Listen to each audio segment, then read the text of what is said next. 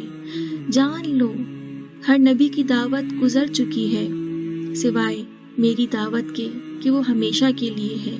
میں نے اس کو اپنے رب کے پاس قیامت تک کے لیے ذخیرہ کر دیا ہے۔